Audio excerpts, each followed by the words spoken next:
Greetings, all Bulldog fans and all SEC football fans, because it is SEC season again for Mississippi State. It's Thursday, Steve. Let's be clear with our fans that are reading this that we're recording this ahead because both you and I will be on the road Friday on our way to Knoxville. I know you were there for baseball this past spring for a series. I hadn't been to Knoxville since 2008 for football, and that's, of course, the last time the Bulldogs were there. They're going with a little different mindset, a little different attitude, and a whole lot more at stake this time. It's true, David. And, I did some research kind of looking back at our last 4 trips to Knoxville and know they haven't been pleasant. But 2 of those have come at the end of coaching tenures. Coach Sherrill's last trip in Knoxville in 2003, certainly very forgettable. And then Coach Croom's 2008 trip up there. Tyson Lee, a game effort, but just a ball game that Mississippi State just struggled with. And let's also, I'm glad you mentioned this Thursday. I don't want anyone to think that we are violating the Maroon Friday Accord. So.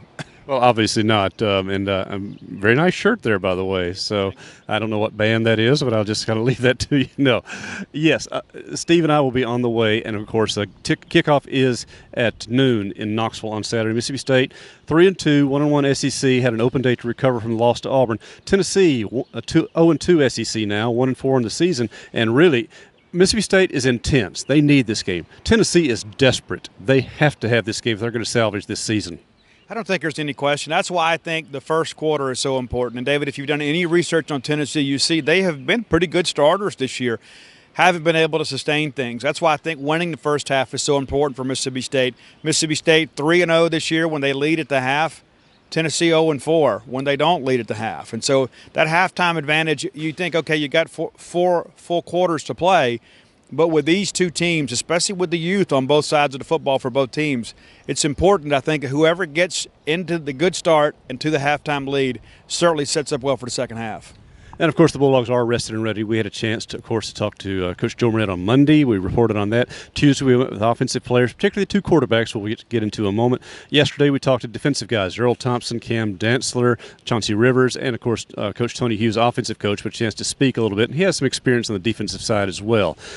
Defensively, what do we expect from Tennessee? They've got some athletes. They're really good at linebacker. Toto was a guy that Joe Moorhead singled out on Monday in his conversations with the media. They're a team that is very athletic, and Jeremy Pruitt is a seasoned defensive coordinator. They'll have a scheme that's good enough to beat Mississippi State.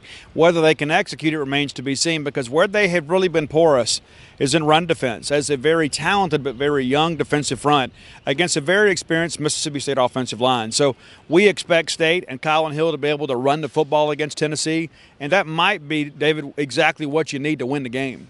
And, of course, the latest forecast I checked is about 40% chance of rain, but it looks like that's 10 o'clock in the morning for a noon kickoff. Could be a soggy field. It is a natural grass field, but it drains well. Haven't been there a few times. A running game really comes into preeminence like that. Tennessee is also in a similar situation to Mississippi State for different reasons. They've changed quarterbacks for reasons of inefficiency. We expect them to start the freshman, Maurer, out there, but Garantano is always available. So kind of a guessing game they're playing with Coach Bob Shoop and how he plans his defensive attack for the Tennessee Vols. Yeah, and they're a little different, too. But, Coach Jeremy Pruitt spoke with the media yesterday and did say that Maurer would start. On Monday, he said he would take a bad week of practice for him not to start. And it's almost like Pruitt is kind of beginning to play for next year. I think also, too, there is kind of some angst, some fan angst about Garantano and the fact that, they've got some players there that have been there for a few 24 hours, but they have not been able to find that esprit de corps behind him. The new kid appears to have kind of breathed some life into that offense, and Juwan Jennings is one of the best receivers in the Southeastern Conference. Unfortunately for him, he kind of plays on a bad team, so he gets a bit overshadowed at times by other players in the league. But that matchup between Cam Dantzler and Juwan Jennings will be huge.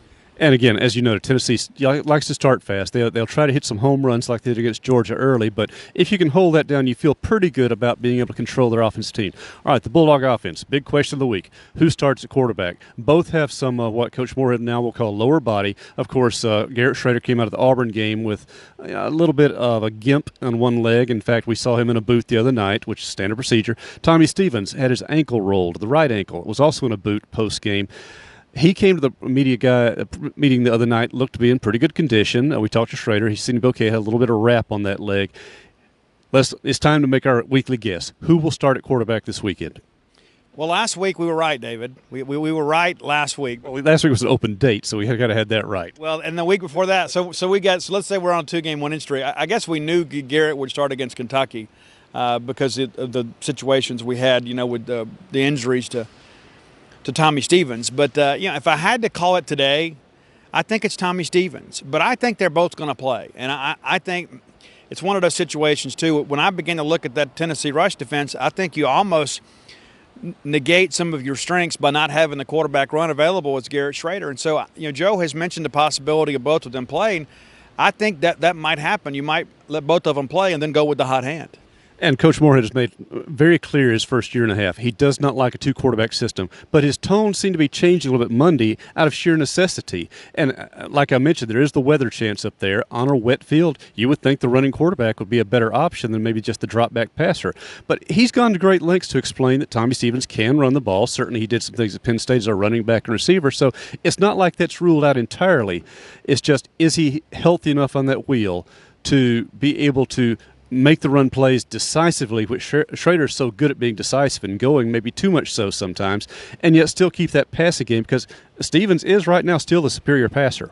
It's true, David, and not to mention, I think sometimes lost in these conversations is the fact that Tommy Stevens has worked for this opportunity his entire life. He is not just going to go quietly and by and say, you know what, hey, good luck, Garrett. Tommy won the job in the fall camp. He lost the job due to injury. If he's healthy, he is still the better passer, and that's something that Garrett Schrader will admit himself. We're this close, as Joe Moorhead said, this close to hitting some of those down-the-field throws. When Stevens was the quarterback, you were hitting some of those. But what happens is you start getting the law of diminishing return, David. If you take the shot and you don't hit it, then people don't respect it. And so as a result, those safeties come down into the box. And so in order, I think, for Garrett Schrader to really run the full complement of the offense, we got to hit some shots on the field. And the same thing, too. If Stevens is able to keep the passing going and Kylan Hill can do what Kylan Hill does, and nobody does it better in this league this year, you feel good about State's offensive chances against Tennessee, whatever the conditions are. So the waiting game continues. Friday, Coach Moorhead will make his decision if he has not made it already. Now, he won't announce it until we get there. Also, no announcement on player availability, but you, me, and everybody listening, and even Tennessee media, who I was checking in with the teleconference yesterday, they are expecting Willie Gay and Lee Autry to play this weekend. Well, they should, because I think we've been pretty open about that, David. Anybody that's followed us, I think we've said for the better part of 2 weeks, we expect all hands to be on deck for Tennessee. This is a must-win game for Mississippi State. Yes, you could still reach a bowl game at 6-6, but in order for State to accomplish the goals that we have for the season, this is one you have to have. You lose this one, then you come in here, let's say next week you get beat by LSU, all of a sudden, there's a lot of eroding support for this football program and this football staff. And so I think for everybody involved, from Joe Moorhead to Mississippi State fans to players and everybody that's ever worn a maroon and white shirt, you got to go win this football game on Saturday. And so you can't afford to hold things back. And as we know, David, if we got confirmation this week of some things we suspected, but the reality of the situation is that Joe Moorhead and Mississippi State administration had to turn in a list to the NCAA prior to the season. It's not a week-to-week thing. This is a plan that's been put in place long ago. And you mentioned the bowl games, of course. I was doing a little talking in the column on Monday, and some fans, you can still find that available on the website from the Doghouse, about bowling. This is shaping up to be a kind of a strange year. The SEC is going to be very top-heavy with a bunch of teams with 9 wins, and what looks like right now, if trends follow, a bunch of teams at 7 and below, no in-between. So really, a 7-win team could get a better bowl than they probably merit in most situations. Very strange things happening, but a lot still to play out. And, of course, Mississippi State kickoff at noon. You'll be conflicted trying to keep track of all the other scores around the conference, but a big day in this league. We'll know more about the bowl situation coming out of it, but certainly a must-win for Mississippi State if they want to keep their annual bowling ambitions alive of a good bowl and not just showing up to show up.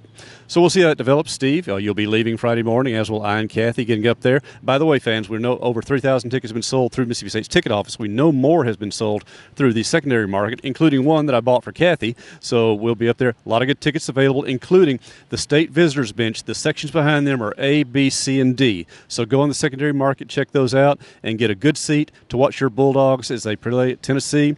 We don't get to make this trip very often, so come enjoy it and see if the Bulldogs can come out on top on Rocky Top. For our team from Gene's Page 24/7, for Steve Robertson, this is David Murray.